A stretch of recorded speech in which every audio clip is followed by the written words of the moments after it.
Hello, everybody. My name is Dr. Anastasia Rivkin, and today we will talk about academic connections and resources. Welcome, class of 2024.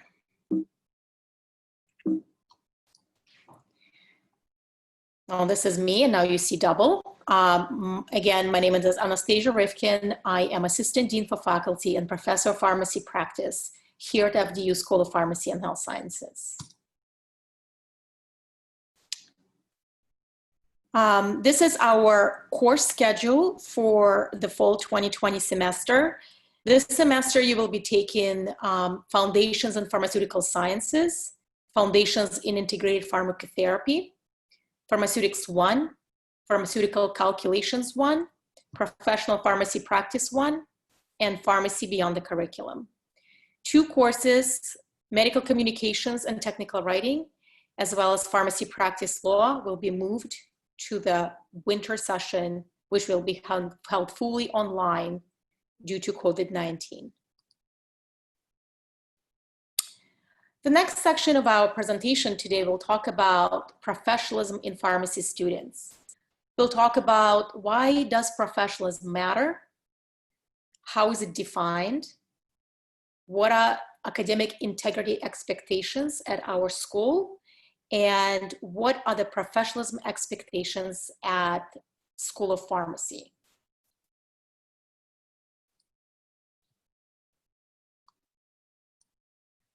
Why does professionalism matter?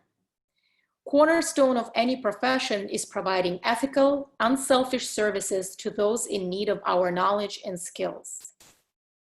Any profession is characterized by autonomy or ability to make independent decisions based on our knowledge and skills.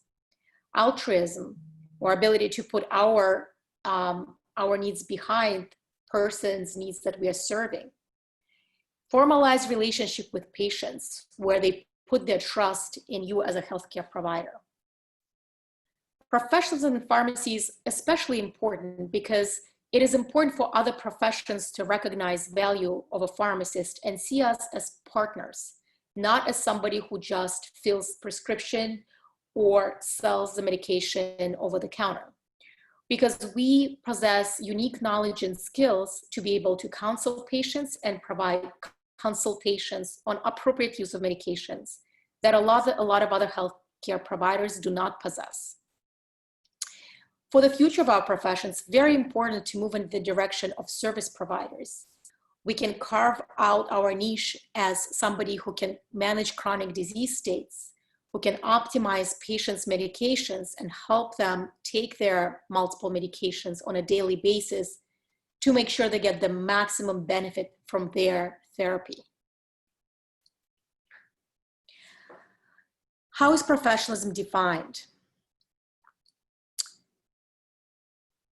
So the first bullet I have here is what's the difference between profession and occupation? Occupation typically is something where you go, it's a job. You know, you go in and you swipe in and you swipe out, and by the time you leave home, you don't really worry about what happens with the clients or whatever happens. You just go in and out, you clock out, and you forget about it. Professional really doesn't leave a lot of their work necessarily at work. A lot of times they stay at work until their task or patients are taken care of. And that sort of is a distinction between profession and occupation. Professional is somebody who always carries out their duties to the patients and to their profession, and that's the most important thing. Professionalism is displayed in many ways, and in the way pharmacists conduct themselves, for example, in professional situations. So pharmacists have certain demeanor, and that demeanor is created through a combination of various behaviors. For example, courtesy and politeness when dealing with patients, peers, and other healthcare professionals. That is a minimum expectation of all professionals, especially pharmacy professionals. Pharmacists should also consistently display respect for others and maintain appropriate boundaries of privacy and discretion. A lot of times when you start your pharmacy training, you will know and notice that a lot of people will start trusting you with their information about their health or asking you for healthcare advice. It is very important that you display respect for their privacy and appropriate boundaries and discretion. Whether dealing with patients or interacting with others on a healthcare team, it is important to possess and display an empathetic manner. Empathy is putting yourself in somebody else's shoes, not really feeling bad for them, but really sort of trying to understand what it would feel like or what it would mean to be in those patients' shoes. It is actually a quite difficult skill that develops with time in pharmacy students and eventually pharmacists, but it's very important. There are certain structural attributes of our profession. Of course, you're not going to be a pharmacist until you acquire specialized knowledge and skills. So you will be an expert in pharmacology, pharmaceutics, and pharmacotherapy, as well as various skills such as immunization, patient counseling, and so on. Those are specialized knowledge and skills that distinguish a pharmacist from other professions. Self-imposed and enforced values, behaviors, and codes of ethics. We will recite the oath of the pharmacist when you graduate, and that will be your boundary by which you will abide for the rest of your professional careers. There is multiple professional associations in pharmacy, and they encourage you to explore these throughout your professional stay with us during your 4 years at pharmacy school and beyond. They really help forming your professional identity. What does it mean to be a pharmacist? What does it mean to identify as a pharmacist? Of course, our profession is prestigious, and prestige of the profession is also a definition of professionalism.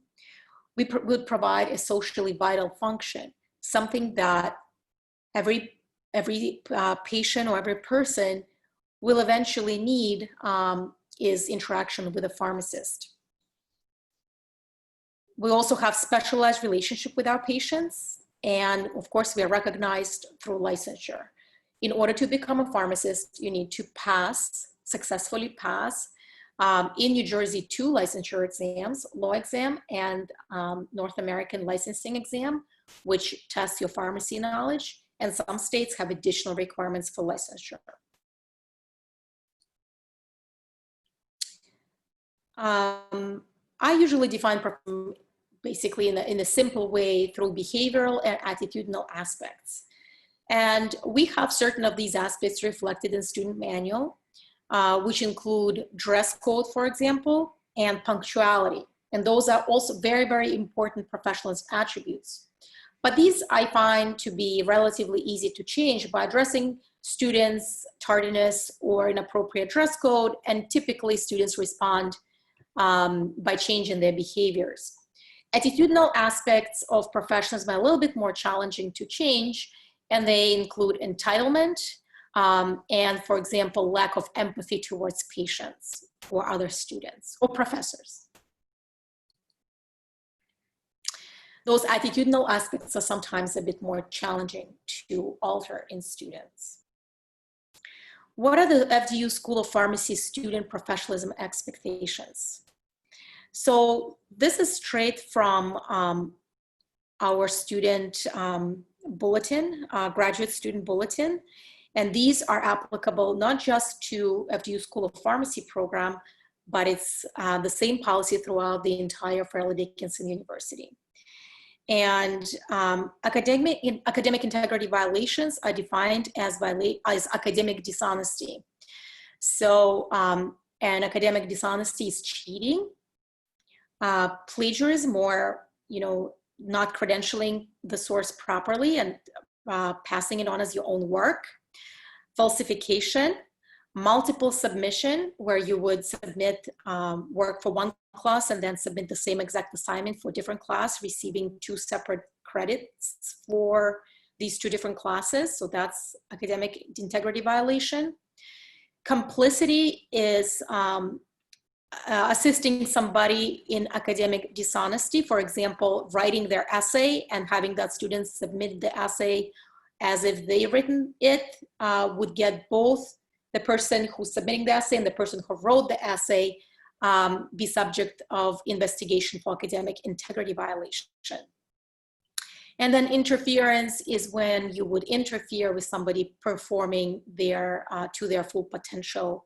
And it's funny because while cheating and plagiarism are pretty self-explanatory, I had to look up some of these other intricate academic dishonesty descriptions because I didn't even know exactly what they were and how else you can cheat. Okay, so these are the 6 definitions of academic integrity violation. They can also be found in your university bulletin. So what happens if you're found in violation of academic integrity? Sanctions can be applied, one of more of the following. No credit or failure for the academic exercise. So meaning getting a 0 for the academic exercise, which may not be a big deal on a quiz, for example, which may be only 5% of students' grade, but could be a failing grade on if it's a 0 on an exam, which accounts, say, for 40% of the entire course grade. So it depends on which assignment or assessment the student was found to violate academic integrity. So no credit or failure for academic exercise. Another sanction could be a reduced grade in the course by half or a full letter grade. And also a recommendation for academic probation. These sanctions are recommended by the course coordinator in the course where academic integrity violation occurred. The faculty member will file a notice of a penalty in the student's file. So what are the student professionalism expectations? If there are subsequent academic integrity violations, students can be suspended from a pharmacy program. So after the first one, if there's a second and third one filed, there could be suspension or dismissal from the program, as well as dismissal identified in student academic transcript. We very rarely have to go to these measures because they are typically not necessary.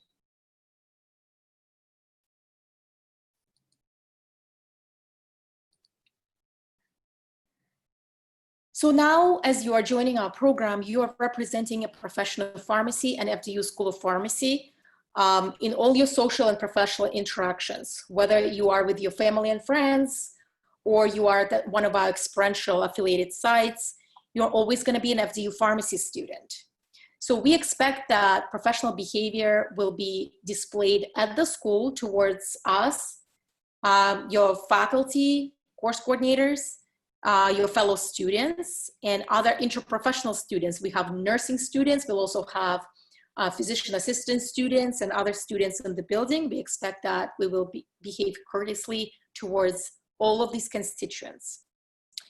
We also expect professional behavior in the virtual space, which is meetings such as this, when you have live meetings, that you will have display respect and professionalism towards your classmates. Experiential sites, so you will be doing introductory and advanced pharmacy practice experiences where you would be representing the school, and those typically have a small number of students there at the same time. So for example, you may be there by yourself or maybe with 1 or 2 other classmates, and you will be representing the school. So it's very important that you act professionally there. Every interaction that you have builds your professional profile. And it's very, very important because, you know, when you go out in the world and interact with clinical professionals at the experiential sites or clinical sites, they may remember you for your clinical skills or for your professionalism, and offer you opportunities down the road to either do a residency with them, a fellowship with them, or just hire you after you complete your training. So it is very important that you continue to build your professional profile and maintain your professionalism at all times throughout your time with us and beyond. Social media and personal websites, we have detailed policy on this in your student manual, but since the social medias became so ingrained in our daily existence, we encourage you to post your professional things that you went to, different conferences you attended and other things on your professional websites such as LinkedIn and so forth. but just be very careful with what you post and how it comes across, because you are representing yourself as well as the School of Pharmacy. So we're going to switch gears a little bit and talk about what's going to happen inside and outside of the classroom. We have multiple resources that will help you learn and become a pharmacist. We've used these resources for multiple years, and these are the ones that we find to be useful and help students learn and supplement their what we teach them in the classroom. So the first source is Access Pharmacy. Access Pharmacy is a McGraw-Hill product that has multiple textbooks available full text electronically. So on your iPads or on your computers or on your phones, you can access a large number of books. Majority of these books will be your required texts for all your classes. We do have some classes that use actual textbooks that they will notify you separately, but we try to stay with Access Pharmacy for most of our classes to minimize the cost to you and to increase accessibility so you can read your textbooks any place and don't have to carry actual physical textbooks. American Pharmacists Association Pharmacy Library is APHA, is one of the professional organization for pharmacists. And they have also great variety of textbooks as well as cases and question banks available to all of you, and we use some of those books as well. We also have subscription to online databases through our library. These include Lexicomp, Micromedics, and these two are actually drug databases. So if some of you work, you may be familiar already with these databases. They are very comprehensive and have a lot of information on various drugs, which will come very handy to you as you go through curriculum and need a lot of information and decision-making capacity. These are supplemental resources that will make your life a lot easier. UpToDate is another resource that I think is an excellent resource. It provides, like it says, up-to-date information on a lot of therapeutic topics. You know, if you want to know how to treat migraine, it will provide you the most up-to-date monograph on that, including any recent developments that textbooks might not have. We find UpToDate to be most useful to students in their rotations on their advanced experiences, because sometimes the information that they learned in the classroom have been about 2 to 3 years old, and there may have been new updates or new information available.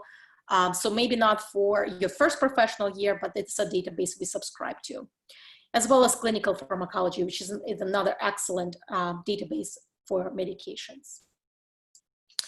Blackboard is our learning management system. We call it here Web Campus, but it's really Blackboard. And you will all get all your course-specific information on this learning management system portal. It will have handouts for your everyday, day-to-day classes. It will be hosting all your syllabi for each individual course. If a faculty member needs to post an announcement, it will be pushed through Blackboard, and you will get your individual grades throughout the semester through Blackboard. When you get your information, I suggest that you read your syllabus very closely and understand policies and procedures that are relevant to your courses. It is very important. Typically, the faculty members would go through syllabi and various policies with you on the first day of class, but there may be some additional small pieces of information that I suggest you review. All our syllabi is standardized, so typically the same policies would apply throughout all the syllabi. But as far as the course content and the reading and assignment and grading, all of this is contained in the course syllabus. Print resources, we have some textbooks, like I mentioned, that are required, that are not on Access Pharmacy, and they will be listed on Bookstore's website. We will be distributing your iPads through the school, and you will be required to use them throughout your class time, whether we'll be virtual or in person. You will be using your iPads on a daily basis. Even when we are in person, iPads typically are used for notes, for recording lectures, for pulling up resources such as LexiComp, Micromedics, or Access Pharmacy, pulling up handouts. Students use iPads very, very much. So it is very, very important that you have them charged and ready to be used from day one. We use some other additional things. You will have special training on all of these.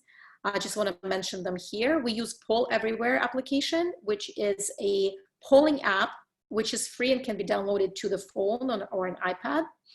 And we use this for increasing class engagement. So if it's similar to Kahoot or some other things that I think you might be familiar with.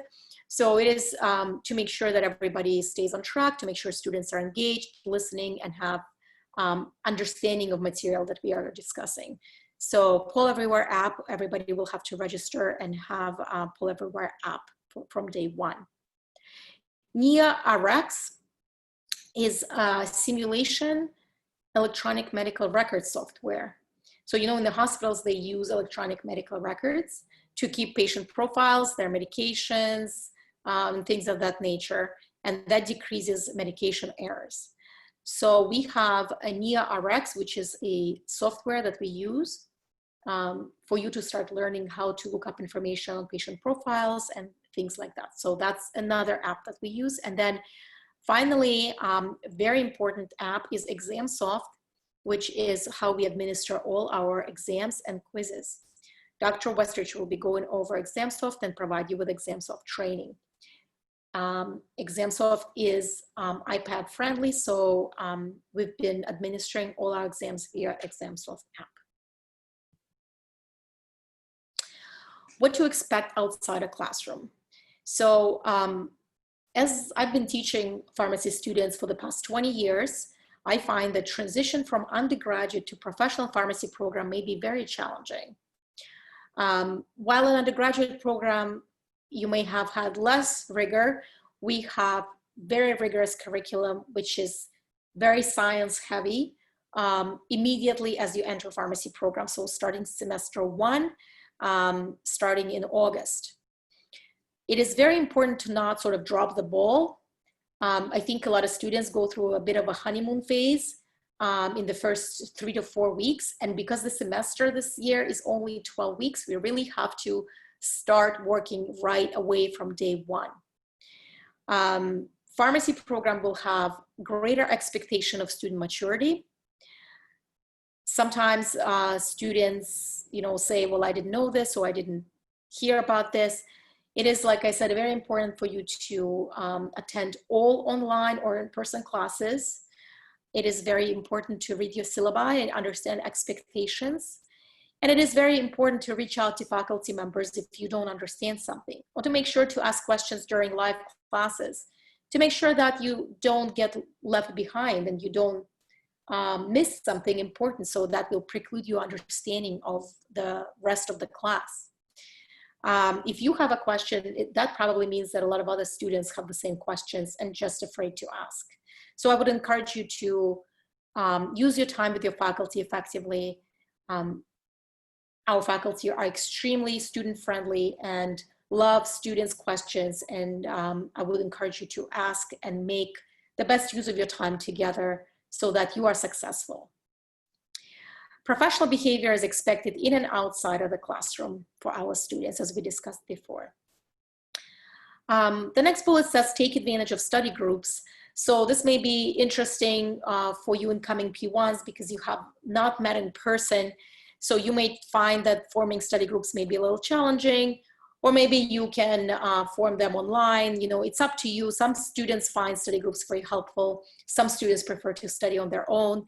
So whatever study style is best, try to figure it out relatively quickly and engage in studying as soon as you start your classes. Next bullet says, expect to spend majority of your time studying, which means evenings and weekends. You will be studying a lot. The material is, like I said, new, rigorous, and dense. So you will, in order to be successful, you will need to study. Pulling an all-nighter or studying right before the test is likely not going to work and is likely going to backfire. And we will talk about some of our academic progression standards in the next few slides. This is something that I recommend. I think working is very important throughout pharmacy school, and actually is helpful in some ways to get through your pharmacy curriculum, you know, in terms of, you know, learning the drug names, brand and generic names for various medications, you know, processes as in a community pharmacy or in a hospital pharmacy setting. So I think working is very important. However, working a lot is probably not advisable because it will interfere with your study schedule. And I think making pharmacy school a priority for the next 4 years to get to the next level of your life and career to become a PharmD is what you need to prioritize. So balancing work with studying is something that you will need to figure out. I think I alluded to this already. We have wonderful faculty. All faculty members, except for our clinical faculty who work basically out of the clinical sites and work as a preceptors for introductory or advanced experiences. So those faculty are not at the school. They are not at the school unless you schedule an appointment with them.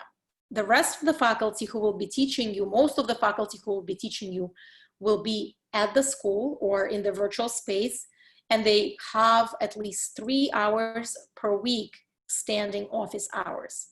That means that they are available to you outside of classroom time to either go through the content again or to answer specific questions that you have about the content, or for any other needs that you may have. These hours, the office hours, are listed in each individual course syllabus. And I think I stressed this, but I'm going to stress it again. Do not fall behind. Our faculty are there to help and work with each one of you to assure your success. We really want you to be successful in pharmacy program. You've accomplished so much and you got here, you got admitted into professional doctorate program. And this is something to be very proud of. This is a great accomplishment. We would like for you to successfully complete the pharmacy program and become a great pharmacist. So we have the same common goal in mind, but we have to have standards, right? So we have to make sure that when you progress and you graduate, you know things and you can do things. So it is important that you are proactive and studying from day one, and that is the key to being successful in pharmacy program. Your academic success is your responsibility. You have to be proactive. If you know you don't understand something, or you're falling behind, or you feel something is not clicking, make sure you take advantage of the office hours with faculty. Now we'll go through academic progression requirements. This is straight from your student manual. So students need to achieve a grade of C or higher in order to pass the course. We do not have D grades, so our minimum course grade is a C, and it equals to 64.45% of overall course grade. Students can be put on academic probation if students' grade point ratio, or GPR, falls below 2.75 on a 4 scale for the semester. Just as a frame of reference, B is a 3, so 2.75 is B minus. If a student has failed a course or remediation of a course, a student may be suspended or terminated from a doctoral pharmacy program if the student is not in a good academic standing at the end of any semester, okay? In order to graduate from School of Pharmacy with doctoral pharmacy degree, the student must maintain GPR of greater than 2.75, complete all required courses in the program, and complete the program of study within the maximum of 7 years. As you know, our program of study is 4 years. So sometimes students need to take withdrawal or leave of absence, but you cannot extend your stay in the program for greater than 7 years. As you know, we also order concurrent master's degrees. They do not start until you complete your first professional year. So the first professional year will provide opportunities to explore various master's degrees offerings at FDU. In order to enroll in a concurrent master's degree, student must maintain GPA of 3 at the conclusion of the first professional year and thereafter. So GPA and GPR are the same thing here. So you have to have a GPR of 3, which is equivalent of a B average at the end of the first professional year. And this is a hard requirement. So we want to make sure that you're successful in a pharmacy program first before we add on a secondary dual degree program. You also should have completed a baccalaureate degree prior to FDUSOP or are completing it at the same time. So in order to go into the master's degree, you need to get a bachelor's degree first. A lot of you already have a bachelor's degree, and it is a prerequisite for the dual degree program. You also have to meet all admission requirements for the master's program for which student is applying for. We have Director of Graduate Programs, Dr. Yang Wo, who will be coming to you beyond the curriculum classes throughout the P1 year and explaining some of the intricacies about master's degrees and exploring various types of master's degrees that FDU offers so you can make an informed decision about whether this is a good path for you. Elective course placement. We have certain requirements for elective course placements, which I wanted to touch base here about. At the end of each academic year, students must meet a minimum requirement, which ensures that students are on track for successful completion of the Doctor of Pharmacy program. Minimum requirements include successful performance on the Pharmacy Curriculum Outcomes Assessment exam, or PCOA, which you will be getting at the end of first, second, and third professional year. So you'll be taking PCOA 3 times throughout your pharmacy education. And this is a requirement from our accreditor. So all students across all United States schools of pharmacy take PCOA. So you have to have successful PCOA completion and grade of C+ or higher in the courses that we indicate below. So for the P1 year, you would have to get a C+ or higher in the certain courses. And they're listed here: 6102, 34, 6211, and 6212. So if you get a C in one of these courses, you will be recommended to be enrolled in an elective courses that will be geared towards strengthening your skills and knowledge that is necessary to meet objective and core tenets of the pharmacy program. These courses are actually very popular, so we enroll students who we require to take these courses, as well as other students who really enjoy these courses. They are problem-solving courses, which actually are a lot of fun and help students really grasp some of the case-based learning and prepare them for clinical careers. So that's our policy for elective course placement. Students who fail to achieve minimum criteria at the end of the P3 year, so that's 3 years from now, will lose their ability to select their experiential elective coursework and may be placed in more direct patient care electives, again, to facilitate or enhance their knowledge in the clinical areas that show deficiency prior to their advanced pharmacy practice experience courses. So what happens if you do not get a C or above in one of these courses, in one of the courses in pharmacy school in general? So let's talk about unsuccessful course completion or remediation. School of Pharmacy requires that each course coordinator submits midterm grades. So midterm grades will be reported during the 6th or 7th week of the semester, so right in the middle of the fall semester. They are a snapshot of your progress to date. So they're not necessarily a commitment that, if you're on a midterm grade, you got a C or an F, that means you're gonna get that grade at the end of the semester, because there's a lot of assessments still left in the course. But it is a snapshot, and we use this assessment to identify students who are struggling early on. Following the midterm grade period, students are encouraged to communicate with their faculty members to discuss progress and standing within the course. As I mentioned, midterm grades are in no way an assurance of final progress. You should use them as means to know that you need help or academic support. Students who have 2 or more F grades on their midterm assessment will meet with Assistant Dean for Student Affairs, Dean Sandifer, to discuss if they're experiencing academic, why they're experiencing academic difficulty and whether we can provide any support. So what happens if a student does not get a C or above for the course? The first step to remediation is early intervention. So at the midterm progress report, if we identify students who are not doing well, we try to provide them academic support, encourage them to meet with faculty members during their office hours to make sure that they are caught early and get to successful course completion without failing a course.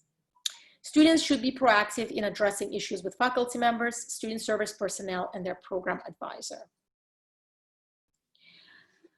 So any student who does not receive a grade of C or better for a course will be issued an incomplete grade and will be required to enroll in the remediate course. So we don't put an F, we put an incomplete, and we require remedial course enrollment. The student will be required to register for an independent study course, 1 credit course. If a student's performance is satisfactory to warrant passing the course, the incomplete grade for the semester course will be converted to a C grade. So, for example, one of the courses you will be taking is PHRM 6100. It's a 4-credit course, and if you did not receive a 64.45 average for the course at the end of November, you will receive an incomplete for this course, will be enrolled in the remedial course, which will be immediately following the semester during the winter session. If you complete that course successfully, your incomplete will turn to a C for the fall 2020. We will also issue additional grade for the independent study course based on the performance during the remediation session. So you'll receive 2 grades, conversion from incomplete to a C, and also there'll be a 1 credit independent study course grade, which will be based on your performance during remedial course. If a student does not show proficiency to pass the course, the incomplete grade will convert to an F grade, and the student will be required to re-enroll in the course next time it is offered. So if the remedial course has failed, then the student will have to enroll in this course in the fall of 2021. There is some restrictions around remedial courses. You can only remediate 1 course per semester, not more than 1. And we allow a maximum of 3 throughout the doctoral program. Remediation will be offered during the winter intersession for the fall courses and during the summer intersession for the spring courses. Students will be required to attend all remedial sessions and take all required examinations in order to pass the remedial course. What does remedial course look like? It's typically up to the faculty member to determine what is the coursework required to make sure a student shows minimal amount of competency to pass the course. But typically, you would have daily meetings with the faculty members. You would be reviewing course materials, which could include reviewing lecture captures from the semester. You would be required to read book chapters and, like I said, review recorded lecture materials. There may be active learning or homework assignments or quizzes and other activities as assigned. But typically, there'll be high stakes assessments as well, between 1 and 2 exams to assess your proficiency and ability to pass this course. How does remediation affect student progression? Students who fail remedial course will meet with Student Affairs and Academic Progression Committee and will be put on probation. Remediation course failure will require repeated enrollment in the course, and a course can only be repeated once. What about experiential courses, your introductory and advanced pharmacy practice experiences that you complete at the clinical practice sites? Enrollment in remedial courses that are didactic may change students' original introductory or advanced schedule. For example, typically introductory courses, introductory pharmacy practice courses are run in the summer blocks. However, if a student fails a spring course and they were assigned into the June block for their introductory pharmacy practice experience, this may need to change to accommodate for the remedial coursework, and their their experiential course will be moved to either July or August. Same with an advanced experiences. If a student fails a P3 spring course right before they go into their 4th year advanced experiences, their API schedule might change. Experiential courses must be completed before a student is allowed to progress to the next professional year's coursework. So you have to complete the introductory experience after remediation or to progress to the 2nd professional year. Failure of an experiential course will require a student to repeat the course without opportunity for remediation. So there is no remediation of experiential courses. You would have to repeat the course from the beginning to the end again. So in summary, professional behavior is an essential expectation of all pharmacy students in and outside of the classroom. I recommend that you explore academic resources available to you. Make sure that all required materials are available and ready to use on the first day of class. Be proactive about your academic progress and academic standing. If you're struggling in certain classes, do not beat yourself up. Make sure that you reach out to faculty who's teaching the course and ask for help. Attend the office hours, be prepared with your questions. Ask faculty to go over concepts again. If it was gone over too quickly, you didn't understand something, ask them to use a different example. Remember that this is your academic career and you have to get the most out of it. Don't be afraid to ask questions during the class, during office hours, or to any of the supporting personnel, including myself, Dean Sandifer, and Dean Brassi. We, faculty and staff, are here to teach you and support you throughout your journey on becoming a professional pharmacist. It is our pleasure and privilege to do this. We pride ourselves in welcoming you here and seeing you form into this professional pharmacist, and we would love to help you along the way. So please let us know what we can do to help you do that. Enjoy your experience. It will be the one you will never forget. That is for sure. Thank you guys for your attention, and I will be there for a live Q&A session to answer any questions you might have about the content of this presentation.